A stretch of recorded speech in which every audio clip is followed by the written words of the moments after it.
आदरणीय श्री मथुरादास भाई, श्रीमान निरंजन भाई, उपस्थित सभी महानुभाव, मैं सबसे पहले आप सबसे क्षमा चाहता हूं। मुझे शायद यहां 6 बजे पहुंचना था, लेकिन मुझे पहुंचने में थोड़ा विलंब हुआ, और विलंब इसलिए हुआ कि मैं कर्नाटक के चुनाव प्रचार के अभियान में था, और चुनाव प्रचार अभियान आप जानते हो समय किस तरफ ले जाता है। आने में विलंब हुआ। शायद ही चैम्बर का ये पहला कार्यक्रम ऐसा होगा कि जहां लोगों को नीचे बैठना पड़ा है।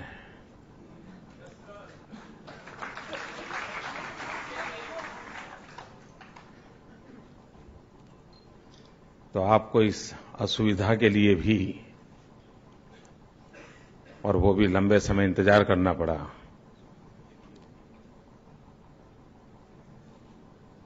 बहुत बड़ा एजेंडा निरंजन भाई बता रहे थे, कहां से शुरू करूं,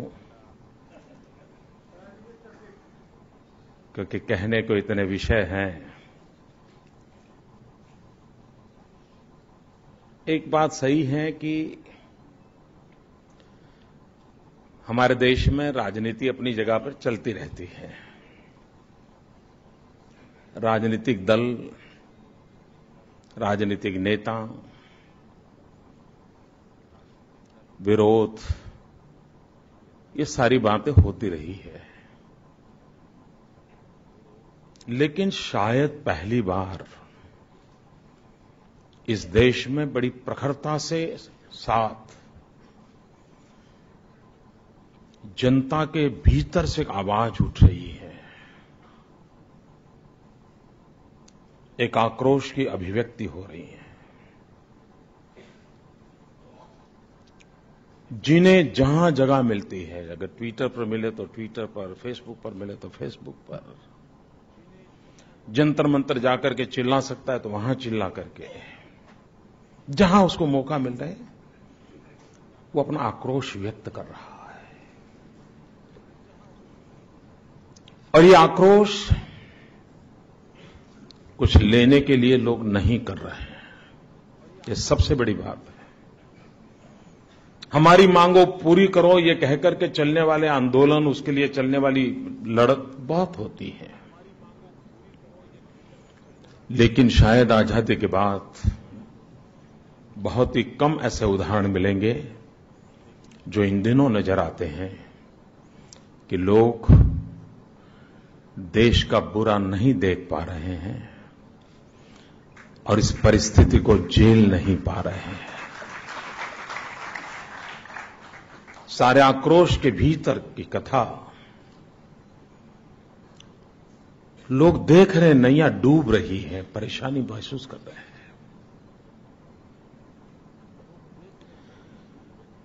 मित्रों, कुछ हो या न हो, आज हो या कल हो, ये करें या वो करें, इश्यू वो नहीं है। लेकिन क्या हम हमारे देश को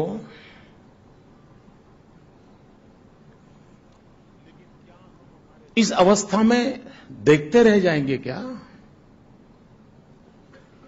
क्या एक नागरिक के नाते क्या समय की मांग नहीं है? क्या हम इस परिस्थितियों के पलटने के लिए एक माहौल क्रिएट करें, एक ऐसी अवस्था पैदा करें, संगठित रूप में करें?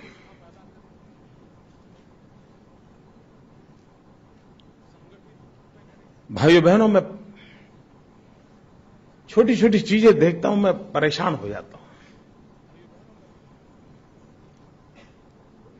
और मैं गुजरात एक्सपीरियंस से, मेरा कोई ज्यादा एक्सपीरियंस नहीं है। मैं एक छोटे से राज्य का सेवक हूं। मेरा प्रदेश बहुत गरीब है। 15% आदिवासी जनसंख्या है मेरे राज्य में। मेरे राज्य में 12 मास बहने वाली नदियां नहीं हैं। मुश्किल से तापी और नर्मदा के भरोसे हम गुजारा करते हैं। हमारी स्थिति यह है कि बहुत बड़ा रेगिस्तान है हमारे पास और उधर पाकिस्तान है।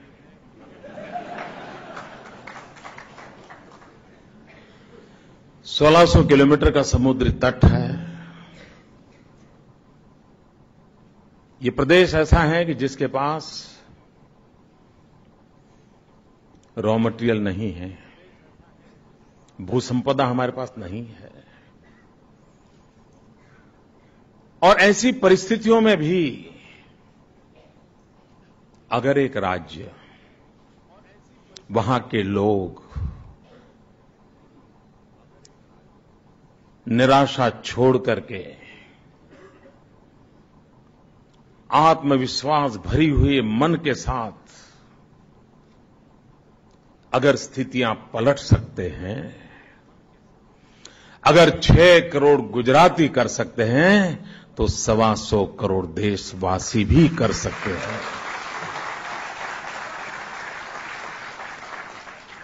और उसकी पहली शर्त है इस जनता जनार्दन के प्रति भरोसा चाहिए। हमारी युवा शक्ति पर हमें विश्वास होना चाहिए। खेत खलिहान में काम करने वाले हमारे किसान भाइयों के प्रति हमारा आदर भाव होना चाहिए।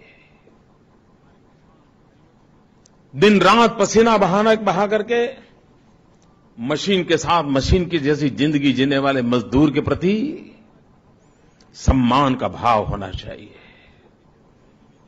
माता बहनों की डिग्निटी, ये हम सबका दायित्व होना चाहिए। अगर ये हम माहौल क्रिएट करें, मैं गुजरात एक्सपीरियंस से कह सकता हूं यह सब संभव है।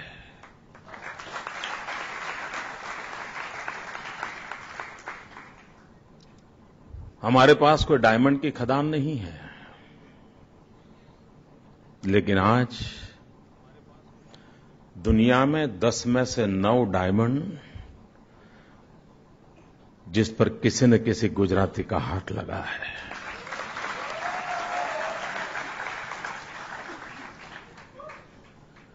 दुनिया का कोई भी धनी व्यक्ति, उसके शरीर पर अगर डायमंड होगा तो विश्वास कीजिए वो डायमंड वाया गुजरात आया होगा।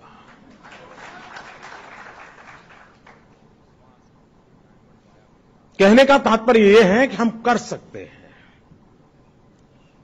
हमारे पास आयरन ओर नहीं है, लेकिन आज स्टील इंडस्ट्री में हमारा लोहा मानना पड़ता है।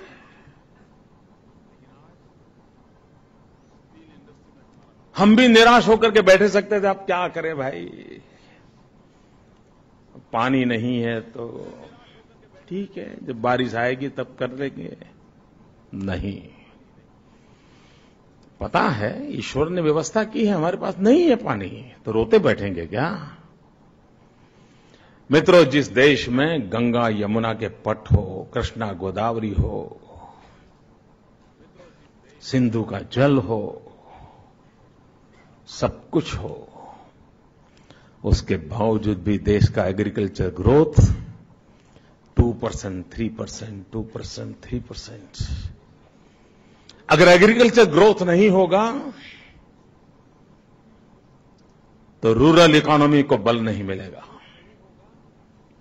और एक पूरे अर्थचक्र को गति देनी है, उसको बल देना है, तो हमें गांव के व्यक्ति का परचेजिंग पावर बढ़ाना पड़ेगा। गांव के नागरिक की खरीद शक्ति बढ़नी चाहिए। और गांव के नागरिक की खरीद शक्ति तब तक नहीं बढ़ती है जब तक कि हम एग्रीकल्चर ग्रोथ में हम सारी स्टैग्नेंसी को तोड़ करके बाहर नहीं निकलते हैं। और इसलिए गुजरात ने अपने विकास के मॉडल को जो पसंद किया है, उसे 3 हिस्सों में बांटा है। 1/3 agriculture development, 1/3 manufacturing and 1/3 service sector. यहां बैठे हुए सब लोग जानते हैं कि जब 1 मई 1960 गुजरात और महाराष्ट्र अलग हुए, उस समय के अखबार निकाल दीजिए, क्या बयान आते थे? बयान यही आते थे, क्या होगा गुजरात का, ये कैसे आगे बढ़ेंगे, इनके पास है क्या, कोई नेचुरल रिसोर्सेज तो है ही नहीं, करेंगे कैसे? ये चर्चा उस समय का अखबार देखिए। और एक समय था, हम लोगों की छवि क्या थी गुजरात की? We were a trader state. एक जगह से लेते थे, दूसरी जगह पे देते थे, बीच में निकालते थे। यही था हमारा। आज उसका कैरेक्टर पूरा बदल करके एक मैन्युफैक्चरिंग स्टेट बन गया। मित्रों, गुजरात की छवि थी अकाल पीड़ित राज्य की, वाटर स्कैरसिटी वाले स्टेट की, एग्रीकल्चर ग्रोथ की कोई कल्पना नहीं कर सकता है। लेकिन भाइयों बहनों, पिछले 10 साल का रिकॉर्ड कहता है, और एकाध बार एग्रीकल्चर ग्रोथ बड़ा होना कोई बड़ी बात नहीं है, होता है कि पिछली बार अगर माइनस है और इस बार अगर बारिश अच्छी हो गई तो आप 15-17% ग्रोथ एक साल में तो कर लेते हैं। लेकिन लगातार 10 साल का एवरेज करीब करीब 10% एग्रीकल्चर ग्रोथ, ये हिंदुस्तान का रिकॉर्ड है मित्रों।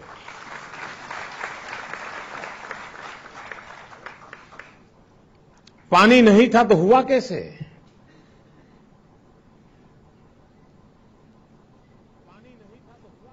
मित्रों, गुजरात पहला राज्य था जिसने एक इनिशिएटिव लिया। हमारे देश में मनुष्य भी बीमार होता है तो उसका हेल्थ कार्ड नहीं है। यहां पर इतने संपन्न लोग बैठे हैं, फिर भी बहुत लोग होंगे जिनका अपना हेल्थ कार्ड नहीं होगा। गुजरात के किसान के पास सॉइल हेल्थ कार्ड है। उसकी जमीन की तबीयत कैसी है उसको पता है। उसकी जमीन में क्या कमी है, किस प्रकार की क्रॉप के लिए अनुकूल है, किस प्रकार की डेफिशिएंसी है, कौन सी दवाइयां चाहिए, कौन सा फर्टिलाइजर चाहिए, कौन सा न्यूट्रिशन वैल्यू ऐड करना पड़ेगा, ये सारी चीजों को उसको वैज्ञानिक तरीके से समझाया। मेहनत पड़ती है, लेकिन अगर सही दिशा में काम करे तो परिणाम भी मिलता है। हमारे पास पानी नहीं था, हमने जल संचय का अभियान चलाया। पर ड्रॉप मोर क्रॉप, इस मंत्र को लेकर के हम चले। एक एक बूंद से पैदावार करने का इरादा किया। गुजरात की 40-45 साल की यात्रा, पूरे राज्य में कोई 1200 हेक्टेयर भूमि में ड्रिप इरिगेशन था 40 साल में। पिछले 10 साल के अंदर जो हमने काम किया उसका परिणाम है आज 9 लाख हेक्टेयर भूमि में ड्रिप इरिगेशन है।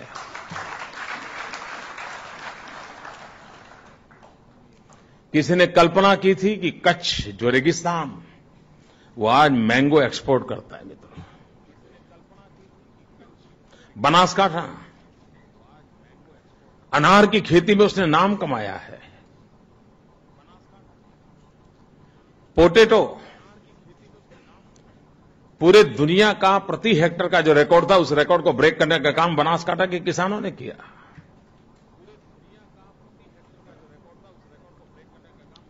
मूलभूत चीजों को अगर हम एड्रेस करें, और इसलिए हम जो अनेक प्रकार के इंफ्रास्ट्रक्चर की चर्चा करते हैं, उसमें एग्रो इंफ्रास्ट्रक्चर ये बहुत बड़ा महत्व का काम है। उस विषय में हमारी बड़ी उदासीनता रही है देश में। जिस प्रकार से एग्रो इंफ्रास्ट्रक्चर की जरूरत है, इस प्रकार से एग्रो टेक्नोलॉजी की तरफ जाने की भी जरूरत है। हम आने वाले दिनों में उस पर बल दे रहे हैं। आज अगर इजरायल के अंदर 2 साल में एक बार जब एग्रीकल्चर फेयर लगता है, हमारे देश के हजारों किसान करोड़ों रुपया खर्च करके इजरायल जाते हैं देखने के लिए। अब ये कोई रॉकेट साइंस है कि इजरायल में ही हो सकता है? हमने तय किया है 2014 में हम गुजरात में ग्लोबल लेवल का एग्रोटेक फेयर करने वाले हैं। हम हमारे किसानों को एग्रीकल्चर में टेक्नोलॉजी का क्या महात्म्य बढ़ता जा रहा है उसको समझाना चाहते हैं। हम उसको वैल्यू एडिशन की चेन के साथ जोड़ना चाहते हैं और हम डेवलपमेंट को इंटीग्रेटेड अप्रोच से आगे बढ़ना चाहते हैं। और फर्क कैसे होता है? अब हीरानंद रानी जी कह रहे थे कि बिजली में कैसे आपने कमाल किया। सवाल साफ है।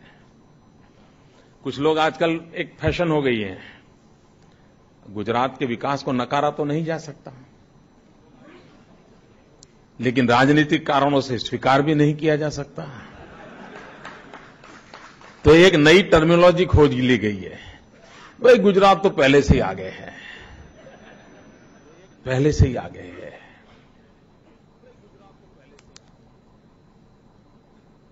मित्रों, गुजरात में 2001 में जब मैं पहली बार मुख्यमंत्री बना तो लोग मुझे मिलते थे,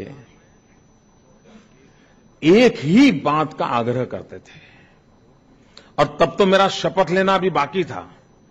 वही मैं गांधीनगर के सेक्रेटरी हाउस के कमरे में रहता था।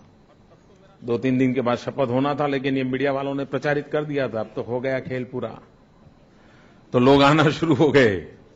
जो भी मिलता था मुझे क्या कहता था, मोदी जी कुछ हो या न हो, कुछ करो या न करो, एक काम कम से कम करो। मैंने कहा क्या? कम से कम शाम को खाना खाते समय तो बिजली दो। मित्रों, ये सच्चाई है। गुजरात में डिनर में बिजली उपलब्ध नहीं थी। 10वीं की एग्जाम हो, बच्चा पढ़ना चाहता था, बिजली नहीं थी। मां बीमार हो, पंखा चले तो अच्छा लगे, पंखा नहीं चलता था। सास भी कभी बहू हो,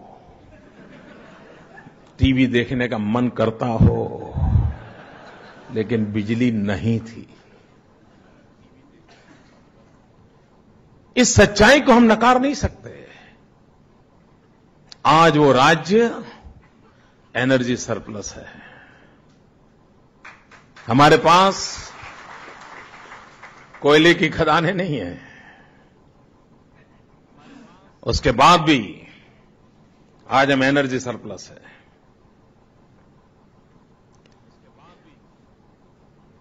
करीब 200% हमारी पिछले 5-7 साल में ही बढ़ोतरी हुई है, और शायद आने वाले 1-2 साल में तो हम इतने आगे बढ़ जाएंगे कि शायद हमको बिजली दान में देनी पड़ेगी। लेकिन इसके साथ देखिए, महाराष्ट्र में बिजली का संकट है, लेकिन महाराष्ट्र कितना नुकसान भुगत रहा है इसको आप जानकर के हैरान हो जाओगे। सरदार सरोवर डैम, उसमें हाइड्रो प्रोजेक्ट है बिजली का, और उसका जो एग्रीमेंट है, उस एग्रीमेंट के तहत जितनी बिजली पैदा होती है उसकी कम से कम बिजली गुजरात को मिलती है, मैक्सिमम मध्य प्रदेश को, और सेकंड महाराष्ट्र को। आज हमारी जितनी सुविधा है, उससे हम जितनी बिजली पैदा करते हैं, उसका अधिकतम हिस्सा मध्य प्रदेश और महाराष्ट्र को जाता है। लेकिन हमारा जो सरदार सरोवर डैम है, उस पर गेट लगाने बाकी हैं, और कोई 6 मंजिला इमारत जितनी साइज के गेट हैं। गेट बने बनाए रेडी पड़े हैं। हमें भारत सरकार लगाने की इजाजत नहीं दे रही है। और मैं प्रधानमंत्री को 2500 बार मिला हूं। मैंने प्रधानमंत्री जी को कहा कि हमें गेट लगाने दो, कम से कम लगाने में भी 3 साल लगने वाले हैं। और अगर कोई रिहेबिलिटेशन का प्रॉब्लम सॉल्व नहीं हुआ है, मानो नहीं हुआ है, एक तो 3 साल में जिसको काम करना है महाराष्ट्र मध्य प्रदेश को करेंगे, लेकिन मानो फिर भी रुक जाए तो दरवाजे बंद मत कर देना, पानी नहीं रोकेंगे, पर इस ताबूत को खड़ा तो करने दो। तो प्रधानमंत्री जी कहे, हां मोदी जी, ये तो बड़ी सरल बात, इसमें क्या है, गेट लगा दो, दरवाजे बंद मत करना, जब सब क्लियर हो जाए तब दरवाजा बंद करना, पानी भरना। मित्रों, अगर गेट लग जाए, दरवाजे बंद होकर के पानी संग्रह हो, तो आज जितनी बिजली महाराष्ट्र को हम देते हैं, मुफ्त में उससे डबल बिजली वहां से मिल जाएगी, जिस पर महाराष्ट्र का अधिकार है। आज 400 करोड़ रुपयों का नुकसान महाराष्ट्र इसलिए भुगत रहा है क्योंकि दिल्ली की सरकार निर्णय नहीं कर रही है। और कन्विंस है, ऐसा नहीं कोई मुझे कहता नहीं कि मोदी जी आपकी बात गलत है, ऐसा भी नहीं। वो मुझे जब भी मैं मिलता हूं तो अच्छा मोदी जी अभी तक हुआ नहीं, वो ऐसे पूछते हैं, हर बार यही पूछते हैं। तो मैं अभी जाकर के कहता हूं, प्रधानमंत्री जी आपने पिछली बार मुझे पूछा था कि अभी कुछ हुआ नहीं, तो मैं कहने आया अभी कुछ हुआ नहीं, ऐसे ही कहता हूं मैं उनको। ये महाराष्ट्र की बिजली का संकट हम उसमें बड़ी मदद कर सकते हैं, लेकिन वो काम नहीं हो रहा है। और क्यों नहीं हो रहा है, इसका जवाब मुझे मिल नहीं रहा है। हम कोशिश कर रहे हैं। कहने का तात्पर्य यह है कि हम विकास की उन मूलभूत धाराओं को अगर जब तक हम पकड़ते नहीं हैं, तब तक हम परिणाम नहीं ला सकते। मुझे आज कोई बता रहा था मेरे प्रवास के दरमियान कि वर्ल्ड बैंक का एक रिपोर्ट आया है। उस रिपोर्ट में व्यापार उद्योग के लिए विश्व में कौन कौन सी सानुकूल जगहें हैं, उसका उसमें सर्वे रिपोर्ट है।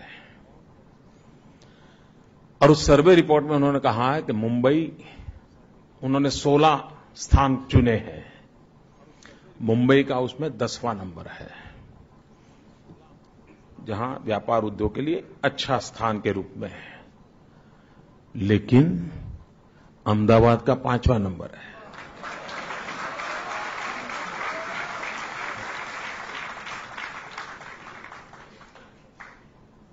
मित्रों, ऐसे वैसे नहीं होता है। आज मुझे ऐसे ही मेरी सरसरी नजर मैंने देखा, इकोनॉमिक टाइम्स में एक आर्टिकल छपा है, पूरा मैं पढ़ नहीं पाया हूं। उसमें उन्होंने, भारत सरकार ने एक बहुत बड़ी हाई पावर कमेटी बनाई थी गुड गवर्नेंस को लेकर के, कैसा क्या किया जाए, और प्रधानमंत्री कार्यालय उसमें पूरी तरह मॉनिटर करता था।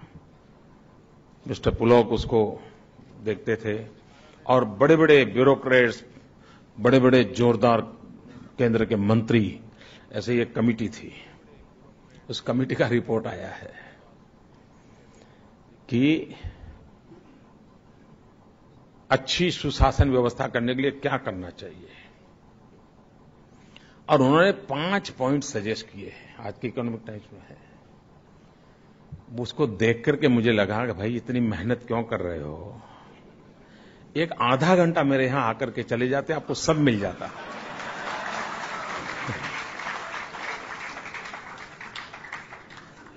जैसे उन्होंने कहा है कि भाई ब्यूरोक्रेसी का फिक्स टेन्योर है ना, टेन्योर में स्टेबिलिटी होनी चाहिए। मित्रों, गुजरात की सक्सेस का एक कारण यह है कि हमारे यहां एडमिनिस्ट्रेटिव स्टेबिलिटी है। मैं इधर उधर अफसरों की बदली नहीं करता रहता हूं, एक बार काम देता हूं, 3 साल वहां रखता हूं और हिसाब मांगता हूं, बोलो भाई क्या किया। मेरे यहां लोगों से दिमाग से निकल गया, काम नहीं करेंगे तो क्या करेंगे, बदली कर देंगे, नहीं, करना ही पड़ेगा। मैं ट्रांसफर क्यों करूं? अब ये उन्होंने सजेशन दिया, अब ये मेरे यहां आते तो पता चल जाता।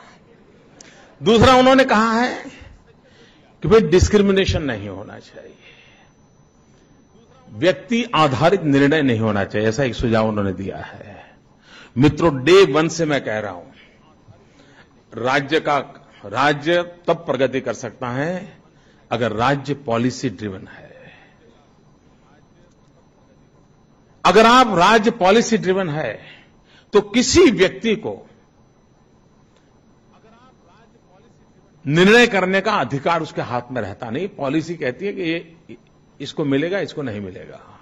लेकिन जब ग्रे एरिया होता है तब उसको निर्णय, अच्छा दूं या न दूं, वो निर्णय उसके हाथ में आता है। और जैसा ही निर्णय हाथ में आता है उस प्रकार से तो करप्शन भी आता है, लेथार्जी भी आती है, ब्यूरोक्रेटिक समस्याएं भी पैदा होती हैं। लेकिन अगर लिखा हुआ है, ऑनलाइन अवेलेबल है, अब ये गुजरात ने इसको सिद्ध कर दिया है। हमने तीसरा एक उन्होंने सुझाव दिया है कि इस डिपार्टमेंट में कोऑर्डिनेशन होना चाहिए, एक डिपार्टमेंट दूसरे डिपार्टमेंट के साथ कोऑर्डिनेशन होना चाहिए। अब ये बहुत सरल बात है, करना ही चाहिए। आप जानते हो सरकार में एक डिपार्टमेंट दूसरे डिपार्टमेंट को भनक तक नहीं लगने देता क्या कर रहा है। उस डिपार्टमेंट में भी एक चेंबर वाला दूसरी चेंबर को पता नहीं चलने देता है।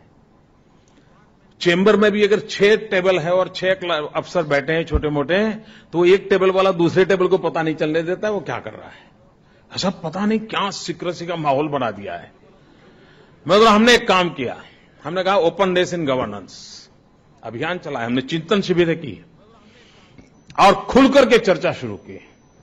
हमारे यहां सरकार कोई पॉलिसी लाने वाली हो तो ऐसा लगता है पता नहीं क्या कुछ बड़ा तीसमार करने वाले, क्या बड़ा जगन लूटने वाले हैं साहब, तो बड़ा सीक्रेट रखते हैं और फिर बड़ा आकर्षण पैदा करते हैं, कुछ होना है, कुछ होना है, कुछ होना है।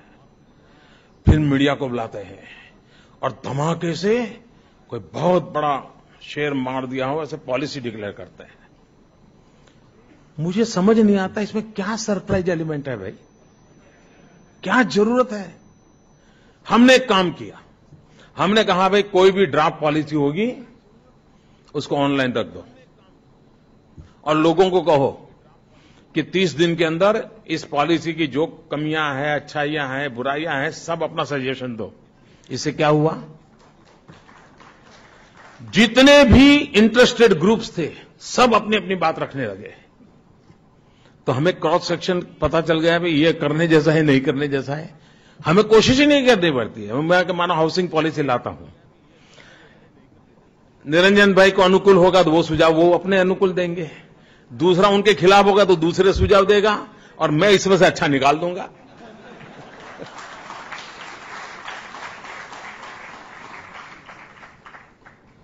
और उसके बाद हम पॉलिसी फ्रेम करते हैं। सरकार में हमारी सोच में भी अगर मर्यादाएं हैं तो एक खुलेपन के कारण एक नई एयर मिलती है, नए विचार मिलते हैं और उसके कारण बाय एंड लार्ज करीब करीब zero grey area. One can not say that एकदम मनुष्य इतना तो महान नहीं है कि भविष्य का सोच करके कुछ गलती होगी ही नहीं, लेकिन करीब करीब जीरो ग्रे एरिया की दिशा में हम आगे बढ़ते हैं और उसका हमें लाभ मिलता है। अब ये इतनी बड़ी कमेटी ने ऐसे 5 सुझाव दिए हैं, ये सारे के सारे सुझाव, इसमें 5 में से 4 हम ऑलरेडी इंप्लीमेंट करते हैं और हम प्रैक्टिस करते हैं इसको, हम चिंतन शिविर करते हैं। लोग मुझे पूछते हैं साहब यही ब्यूरोक्रेसी काम कैसे करती है? काम इसलिए करती है कि हमने उसके अंदर ऑनरशिप का भाव पैदा किया है। उसको लगता है कि सरकार मैं चला रहा हूं, उसको लगता है निर्णय मेरा है, उसको लगता है कि हां ये राज्य का भला होगा तो मेरा भी भला होगा। ये भाव पैदा किया है, हम चिंतन शिविर करते हैं उसका। उन्होंने एक और बात कही है कि सरकारी अफसरों को इनोवेशंस के लिए, इनिशिएटिव के लिए अवकाश देना चाहिए। मित्रों, मेरे राज्य में एक स्कीम चलती है, स्कीम का नाम है स्वांतः सुखाय। ये स्वांतः सुखा स्कीम ऐसी है, कोई भी मेरा सरकारी अधिकारी, उसको जिसमें आनंद आता है, उसको उत्साह रहता हूं, खुद की पसंद का कोई भी काम, अपने डिपार्टमेंट का हो या ना हो, ऐसा एक काम साल में एक सिलेक्ट कर सकता है और उसके लिए जितना समय उसको देना है दे सकता है, अपने सरकारी काम के अतिरिक्त। मित्रों, मेरे यहां सैकड़ों सरकारी अधिकारी हैं जो इस प्रकार के अपनी पसंदगी का एक काम लेते हैं और उसको पूरा करते हैं। जैसे मैं बताऊं, हमारा एक फॉरेस्ट ऑफिसर था, तो हमारा जो अंबाजी टेम्पल है वहां पानी का दिक्कत था। उसने तय किया, अब वो फॉरेस्ट ऑफिसर था, फॉरेस्ट तो आप जानते हो, फॉरेस्ट को नुकसान करने का अधिकार हम में से किसी को नहीं है, सिर्फ फॉरेस्ट वालों को ही है। अब वहां हम चेक डैम बनाना चाहते थे कि पहाड़ों में से पानी आता है तो रोकना चाहते थे। इसने एक बीड़ा उठाया, हमारा अफसर था, उसने बीड़ा उठाया और खुद ने लोगों को जोड़ करके बहुत बड़े संख्या में चेक डैम तैयार किए। उसका परिणाम ये हुआ कि अंबाजी टेम्पल टाउन में पीने के पानी की कष्ट में से मुक्ति हो गई और उसको आनंद आया। अब आज उसकी ट्रांसफर हो गई है, लेकिन अपने रिश्तेदार भी आते हैं तो पहले वहां ले जाता है, चेक डैम दिखाता है, माता जी के दर्शन बाद में करवाता है। उसको इतना आनंद आता है कि मैंने काम किया। और ऐसे सैकड़ों अधिकारियों को हमने इनोवेशंस इनिशिएटिव लेने के लिए हमने प्रोत्साहित किया है। मित्रों, ये सारी बातें गुजरात में हो रही हैं और मैं आज हैरान हूं कि इकोनॉमिक टाइम्स में बहुत बढ़िया ढंग से उसको प्रस्तुत किया गया है, भारत सरकार के रिपोर्ट के नाते। उसमें गुजरात नाम होता तो छपता नहीं, मैं बताता हूं, कुछ और ही छप जाता कुछ और ही छप जाता। तो कहने का तात्पर्य यह है कि हम इन चीजों को कर सकते हैं। एग्रीकल्चर में, जैसे मैंने कहा, हमने इकोनॉमी को भी 3 हिस्सों में बांट करके हम काम कर रहे हैं। एग्रीकल्चर को भी हम 3 मूलभूत आधार के ऊपर डेवलप कर रहे हैं। एक, रेगुलर फार्मिंग, दूसरा पशुपालन, दूध उत्पादन, और तीसरा वृक्षों की खेती। ट्री प्लांटेशन का एक बहुत बड़ा कृषि के अंदर अवकाश पैदा हुआ है। हमारे यहां खेतों के किनारे पर जो बाड़ लगाते हैं, लेकिन उसके बजाय अगर पेड़ लगाते हैं तो जमीन बर्बाद हुए बिना भी बहुत बड़ी सफलता मिल सकती है। खेड़ा डिस्ट्रिक्ट, आणंद डिस्ट्रिक्ट में हम बहुत सफलतापूर्वक इस काम को किया है। अब धीरे धीरे पूरे राज्य में इसको हम आगे बढ़ा रहे हैं।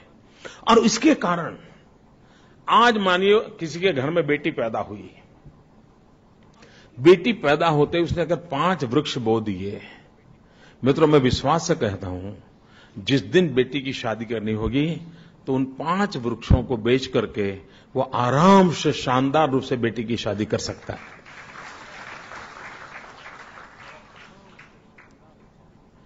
ये जब तक हम जोड़ते नहीं है चीजों को, और आदमी विश्वास होता है, हाँ भाई चलिए बेटी का जन्म हुआ, 5 पेड़ लगा दें, बेटी भी बड़ी होगी, पेड़ भी बड़ा होगा, और सरकार ने अनुमति दी है, इस प्रकार के पेड़ बेच सकते हो, तो शादी का खर्चा भी निकल जाएगा, तो हमारी ग्रीनरी बढ़ेगी, उनकी शादी हो जाएगी, संसार ठीक से चलेगा, राज्य प्रगति करेगा।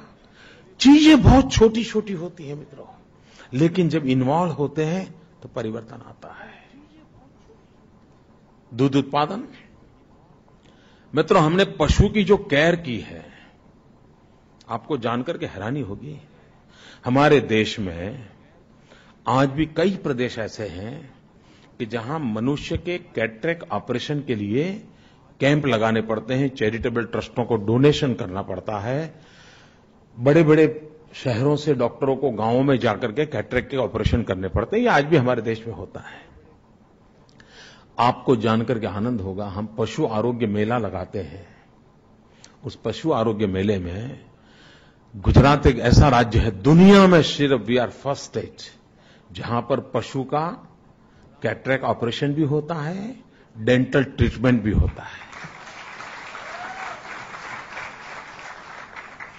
इतनी बारीकी से काम करने से क्या हुआ है, आज मेरे राज्य में ये कैटल केयर के कारण 121 डिसीज ऐसे हैं जो आज पूरी तरह इरेडिकेट हो गए, जो पशुओं को परेशान करते थे। अब कोई मुझे कहे भाई ये मानवता का काम है कि नहीं है, ये करुणा का काम है कि नहीं है, ये इंक्लूसिव ग्रोथ का इससे बड़ा उत्तम नमूना क्या हो सकता है कि जिस राज्य में पशुओं के आंख की भी चिंता होती है। मित्र, चीजें की जा सकती है। मित्रों, हम सर्विस सेक्टर को भी उतना बल देना चाहते हैं। Gujaratis are best tourist, but Gujarat was never a tourist destination. ये इससे बड़ा दुर्भाग्य क्या हो सकता है। और गुजरात इतने बढ़िया टूरिस्ट है जी, आप दुनिया के किसी देश में जाइए, केम छो आपको मिल ही जाएगा।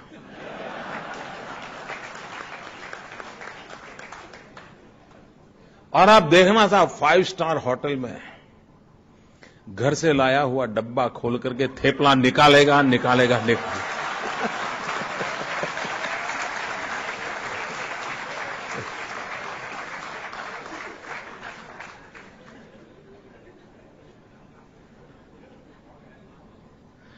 लेकिन Gujarat was never a tourist destination. आपको जानकर के हैरानी होगी मित्रों, पूरे हिंदुस्तान में पर स्क्वायर किलोमीटर हेरिटेज प्रॉपर्टी अगर हिंदुस्तान में सबसे ज्यादा कहीं है तो गुजरात में है।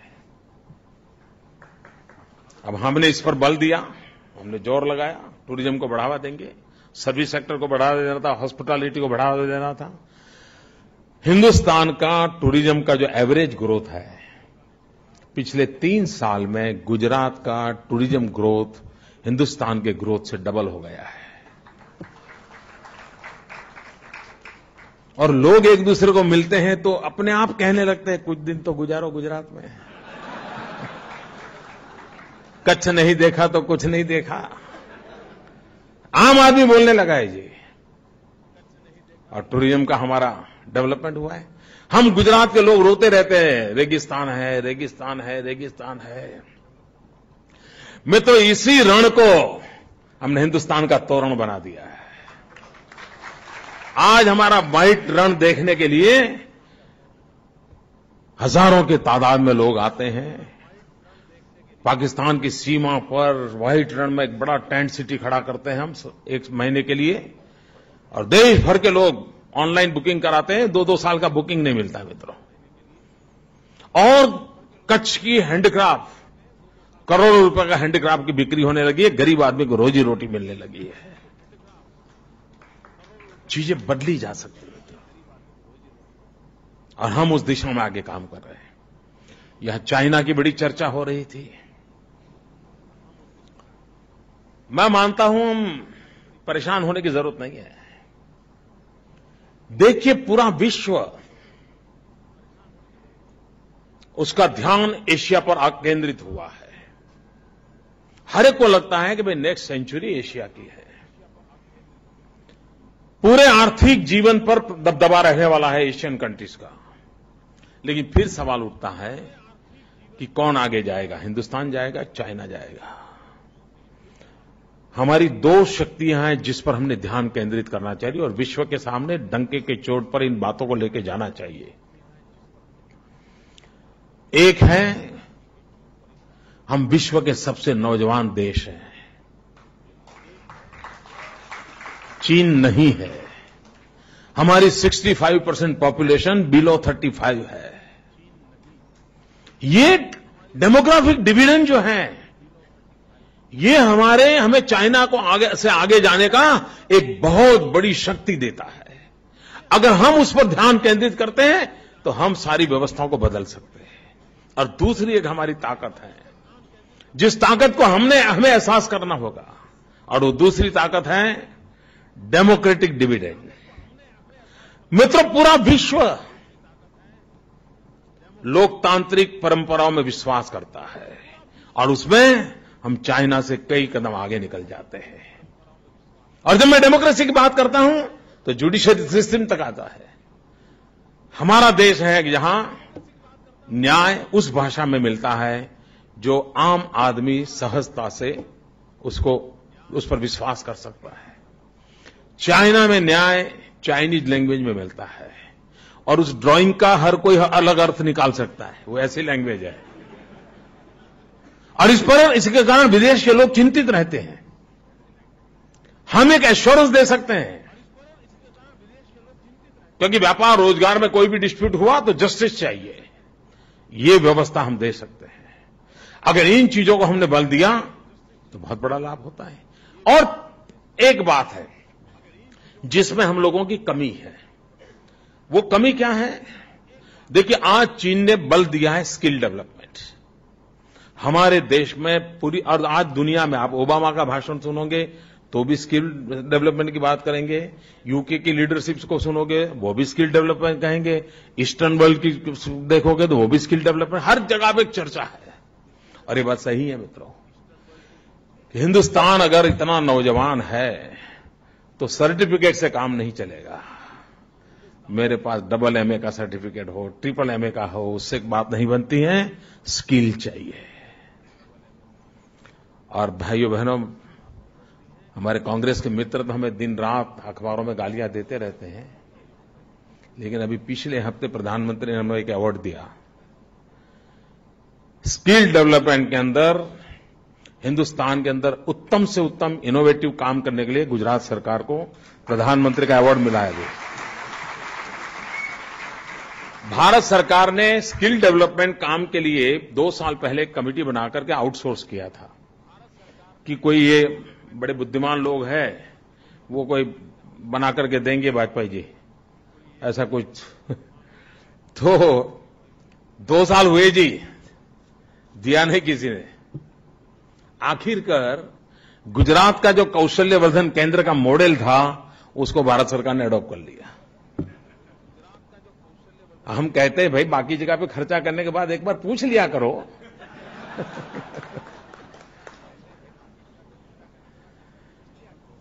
तीन बातों की ओर बल देने की आवश्यकता मैं समझता हूं, और मैं समझता हूं अगर चाइना के स्पर्धा को हम स्पर्धा के रूप में लेना चाहते हैं तो भारत ने अपनी सोच में, अपनी योजना में, अपनी कल्पकता में 3 बातों को मूलभूत रूप से जोड़ना चाहिए। एक स्किल, दूसरा स्केल और तीसरा स्पीड। हम छोटा छोटा करेंगे तो नहीं होगा जी, बहुत बड़ी मात्रा में सोचना चाहिए, बहुत विशाल फलक, बड़े कैनवास पे सोचना चाहिए। ये हम क्या करते हैं, 0.1% आगे जाएंगे, 0.2%, उसी में कभी तो आएंगे 0.001% जाए, यही इससे नहीं होता है जी। बहुत बड़ा सोचना चाहिए और देखना, बहुत बड़ा सोचते हैं। मैंने एक दिन प्रधानमंत्री से मेरी बात हो रही थी, मैंने कहा देखिए साहब, आखिरकार पूरे चीन की चर्चा कहीं नहीं हो रही है। वो भी दिखाते हैं दुनिया को तो शंघाई ही दिखाते हैं, पूरा चाइना थोड़ा दिखाते हैं।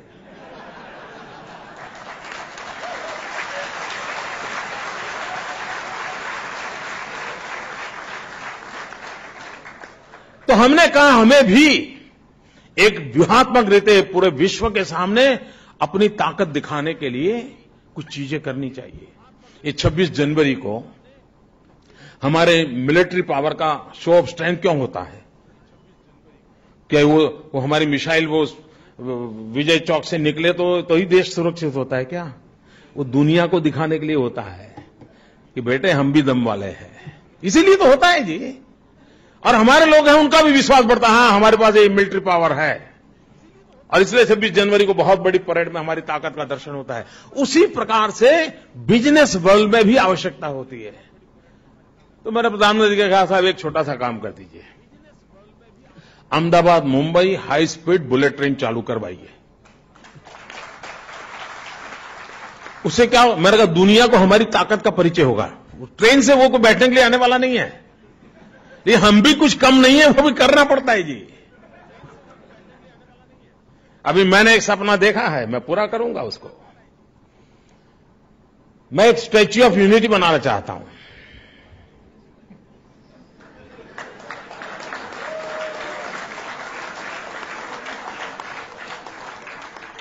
भारत को एक करने का भगीरथ काम किया था सरदार पटेल ने, उस सरदार पटेल का मुझे विशाल प्रतिमा खड़ी करनी है और उसको मैंने नाम दिया है स्टैच्यू ऑफ यूनिटी।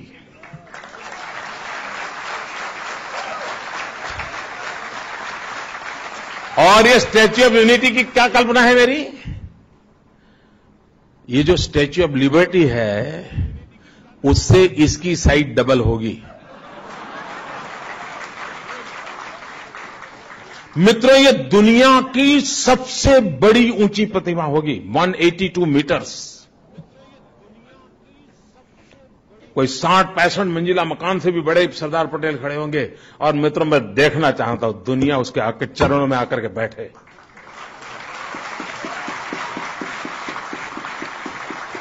ये मिजाज चाहिए। हाँ, होता है, करते हैं, आता है।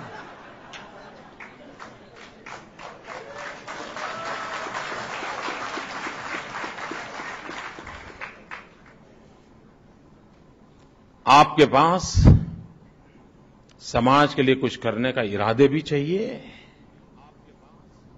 और कठोर परिश्रम करना पड़ता है। साहस चाहिए, निर्णय करने का साहस चाहिए, तो आप स्थितियां बदल सकते हैं जी। हमारे देश में गंगा और यमुना की सफाई के लिए पता नहीं क्या कुछ खर्च नहीं हुआ है और कितने प्रधानमंत्री आकर के गए उससे। हमने एक छोटा सा काम किया, छोटा ही पैच था, साबरमती हमारा रिवर फ्रंट बनाया। किसी समय हमारा साबरमती गंदी नाला जैसा था। आज जाके कोई देखे साहब, हिंदुस्तान में पहला ये प्रोजेक्ट हुआ है, सफल हुआ है और काम ऐसा किया है कि उसका खर्चा निकल जाएगा। हम तो पक्के अहमदाबादी है ना, single fire double journey.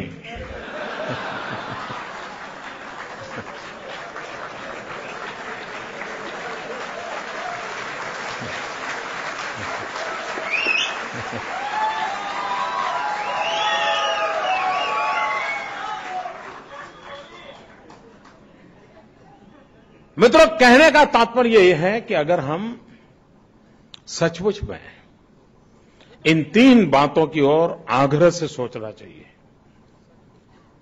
Skill के विषय में कोई कॉम्प्रोमाइज नहीं होना चाहिए, स्किल अपग्रेडेशन निरंतर होते रहना चाहिए। हमारे काम का स्केल बहुत बड़ा करना चाहिए मित्रों। अब जैसे हमने एक सोलर एनर्जी का किया, अब सोलर एनर्जी विषय ऐसा है कि कोई सोचता होगा भाई 1 मेगावाट 2 मेगावाट और एक मॉडल खड़ा कर दे, दुनिया को लाके जाकर के ले जाए, फोटो वोटो निकलवा दो यार, चलो। हमने कहा ऐसा नहीं होगा, हमें दुनिया का सबसे बड़ा सोलर पार्क बनाना है। अगर मेरे गुजरात के पास इतना बड़ा रेगिस्तान है तो किस काम का?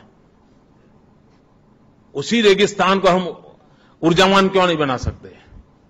और मित्रों, आज एशिया का सबसे बड़ा सोलर पार्क हमने बना दिया।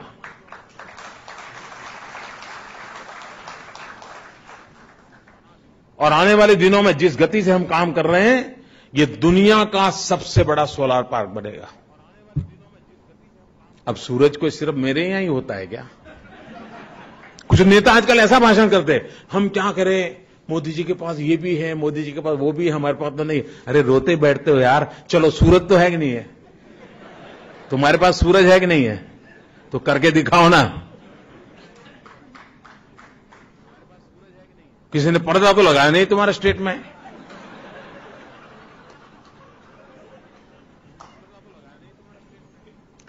मित्रों, तय करना चाहिए किस प्रकार से काम करना है। दूसरी बात है,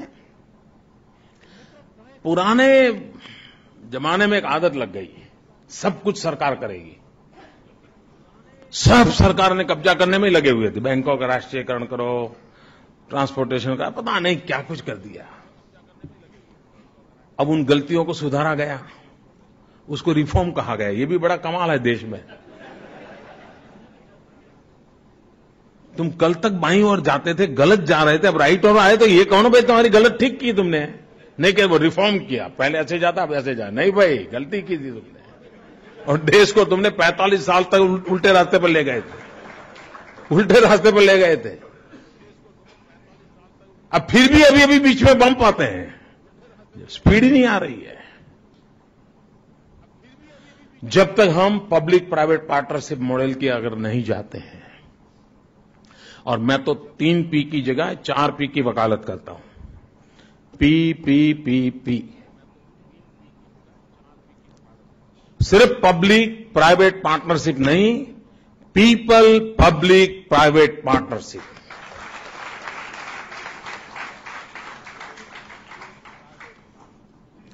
इन P4 फॉर्मूला का लेकर के हमको काम करना होगा और तब जाकर के 100 करोड़ का देश है मित्रों, क्या सामर्थ्य पड़ा हुआ है देश में। एक बार उनको जोड़ दो, दुनिया बदल जाएगी दोस्तों।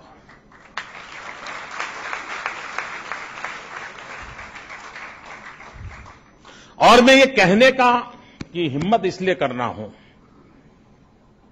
कि गुजरात में हमने जिन चीजों को हाथ लगाया, ईश्वर कृपा से हर बात में सफलता मिली है। और इससे मुझे लगता है कि अगर कच्छ में हमारे यहां एग्रीकल्चर रिवॉल्यूशन आ सकता है तो मेरे देश में भी आ सकता है। आयरन ओर न होने के बाद भी हम स्टील इंडस्ट्री को लीड कर सकते हैं तो सारा देश में भी हो सकता है। लेकिन आज देश तो कोयले में डूबा हुआ है। मुझे तो डर है कि सुप्रीम कोर्ट के हाथ काले हो जाए।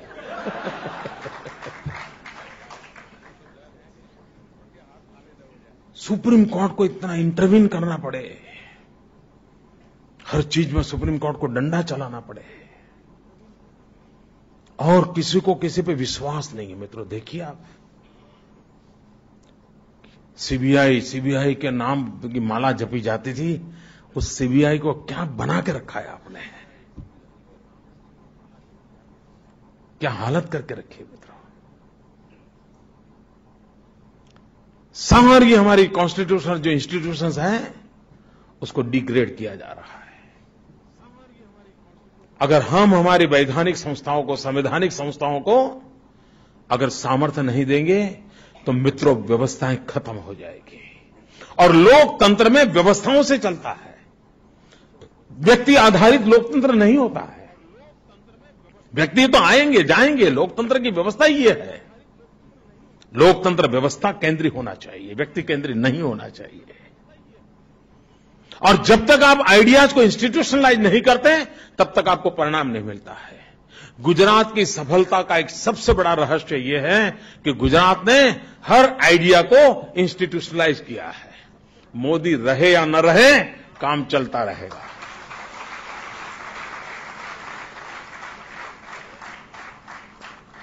इंडिविजुअल के बीम पर देश नहीं चल सकता।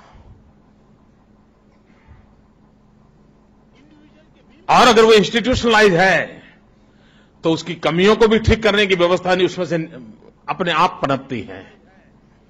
अनुभव रहते ये इंस्टीट्यूशन जितनी स्ट्रांग बनती जाती है उतना परिणाम भी ज्यादा अच्छा मिलता है। और ट्रांसपेरेंसी होनी चाहिए।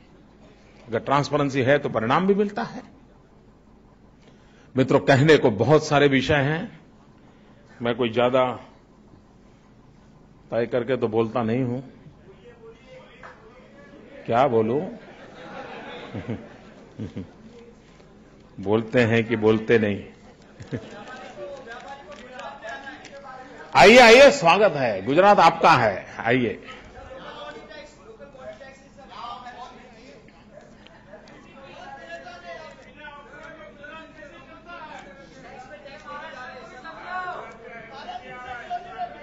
है जी जी जी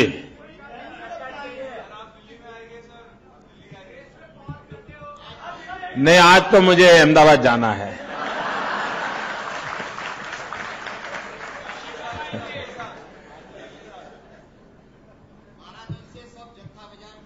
जत्था बाजार बंद है, जत्था बंद है। हाँ, मैंने जाना, मुझे बताया कई लोगों ने। आपके ऑक्ट्रोई का कोई झगड़ा चल रहा है शायद। हाँ? लोकल बॉडी टैक्स, नहीं, ऑक्ट्रोई के बदले में आया ना। हाँ।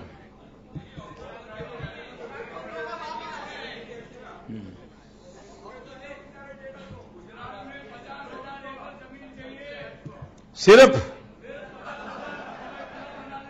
वाह वाह, पूरा मुंबई बना देंगे।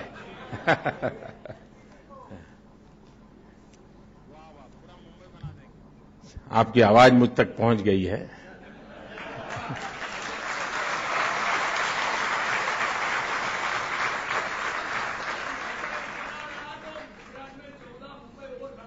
वाह वाह वाह।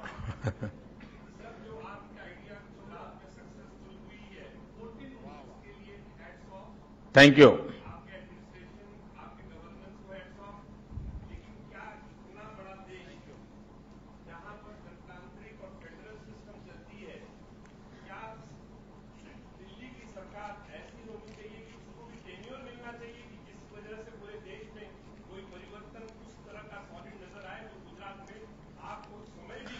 टेन्योर जनता देती है, टेन्योर जनता देती है। आप अच्छा काम करो, जनता टेन्योर देगी।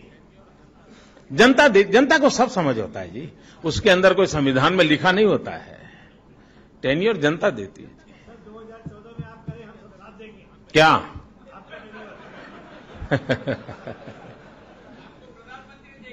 हाँ, अच्छा, तो दिल्ली हो आइए ना, दिखाई देंगे।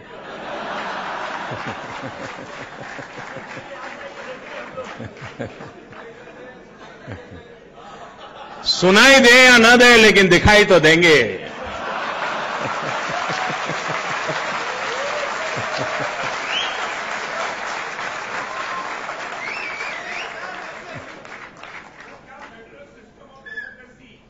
देखिए, फेडरल सिस्टम ये हमारी सबसे बड़ी ताकत है, उसको जरा भी खरोच नहीं आने देने चाहिए। भारत की एकता की बातें हुई हैं। धोलेरा, देखिए मित्रों, गुजरात में हम नए शहर बना रहे हैं। आपको भी मेरी प्रार्थना है, अगर वेबसाइट पर आप धोलेरा DHOLERA धोलेरा SIR इस पर जाएंगे तो बहुत डिटेल मिलेगी। हम अहमदाबाद से 80 किलोमीटर दूर समुद्र तट की तरफ एक नया पूरा शहर बना रहे हैं। नया शहर बना रहे हैं जो पूरी तरह सारी व्यवस्थाएं होगी। और वो कैसा शहर होगा, जैसे मैंने कहा ना, मेरा स्केल और स्पीड वाला मामला तो रहता ही है हर चीज में।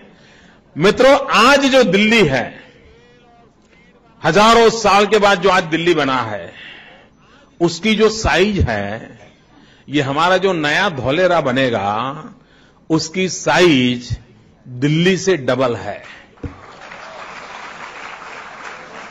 ये हमारा जो धोलेरा बनेगा, आज जो सांगाई है, उस सांगाई से 6 गुना ज्यादा बड़ा हमारा वो धोलेरा बनने वाला है, 6 टाइम more। तो मित्रों, उस लेवल पे हम सोच रहे हैं और हमें विश्वास है कि नए शहर बनेंगे। आम सामान्य मानवी की जो आवश्यकता है, व्यवस्था है, उसको बल मिलेगा। बहुत बहुत धन्यवाद मैं चैम्बर के मित्रों का, मथुरादास भाई का, आपने मुझे यहां आने का अवसर दिया। मैं आपका बहुत बहुत आभारी हूं। धन्यवाद।